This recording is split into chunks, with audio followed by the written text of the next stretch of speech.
Bonjour et bienvenue dans cette autre vidéo dans laquelle nous allons revenir sur l'exercice qui a été déjà traité par notre formateur et qui concernait le dimensionnement d'un réseau maillé. On nous donne un chemin avec à l'appui des débits en route. Donc la première des choses que nous allons faire, nous allons essayer de concentrer les débits au niveau de chaque nœud. Donc dans cette partie, nous allons traiter la répartition provisoire. Donc, on va faire la concentration des débits au niveau de chaque nœud. Voilà le chemin avec des informations sur tels que les débits. Donc, au niveau du nœud 1, qu'est-ce que nous allons avoir ici? Nous allons avoir ici 9 plus 10, le tout divisé par 2. Donc, on va avoir 9,5. Au niveau du deuxième nœud ici, on va avoir 9 plus 8. 9 plus 8, le tout divisé par 2, ce qui va donner 8,5.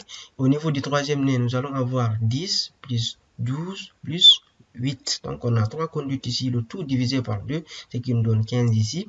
Au niveau du quatrième nœud, on va avoir 8 plus 8 plus 9, le tout divisé par 2, bien sûr, plus 4, qui est là le débit sortant, qui est déjà un débit concentré.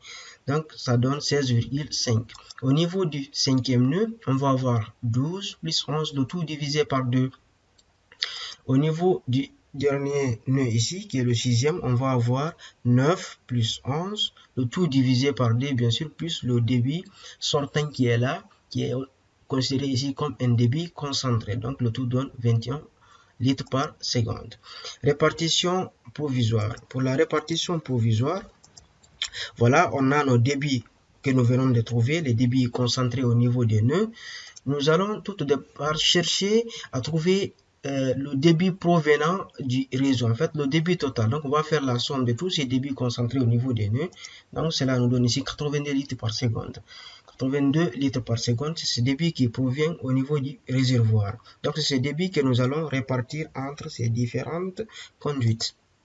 Donc tout au départ, je vais faire 82 moins les 9,5, cela va rester 72,5 litres par seconde. Donc, c'est ce débit que je vais répartir entre 1, 3 ici et 1, 2. Donc, c'est celui libre de mon choix. Pour le départ, je vais prendre ici 40 entre 1 et 3. Et si j'enlève 40 dans 72, il va me rester 32,5 litres par seconde. C'est mon choix. Chacun est libre de son choix. Quelqu'un d'autre pouvait prendre ici 50. Il prend ici 22,5. Donc, on est libre de nos choix. Entre 2 et 4, j'ai 24. Donc, comme en 24, c'est tout simplement 32,5 moins 8,5, ce qui donne ici 24. Au niveau du nœud numéro 3, on a 40, les 40 qui vont passer au niveau de la conduite N3, moins le débit concentré ici, 15, ce qui va rester 25. Donc, les 25, là, je vais les répartir au niveau de la conduite 3 à 5 et 3 à 4. Quelqu'un d'autre pouvait décider de faire passer tous ces débits au niveau de 3 à 5 ou bien de le faire passer au niveau de 3 à 4.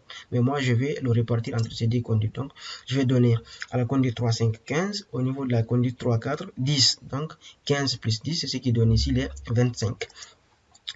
Au niveau du nœud numéro 5 ici, j'ai 15 moins le débit concentré qui est là, ça va rester 3,5, c'est ce débit que je vais faire passer ici.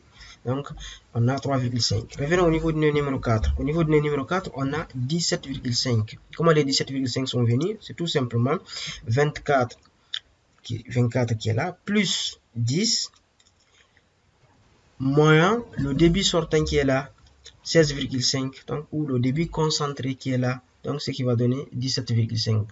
Et enfin, au niveau du dernier nœud, ici c'est juste une vérification, on va avoir 3,5 litres par seconde, plus 17,5 litres par seconde, ce qui donne 21 au niveau du débit sortant ici, parce qu'il y a l'une des lois des Hardy-Cross qui dit que la somme des débits entrants doit être égale à la somme des débits sortants. Donc ici c'est un débit entrant, ici c'est un débit entrant, et là un débit sortant. Donc la condition est vérifiée. Donc voilà où prend fin cette vidéo.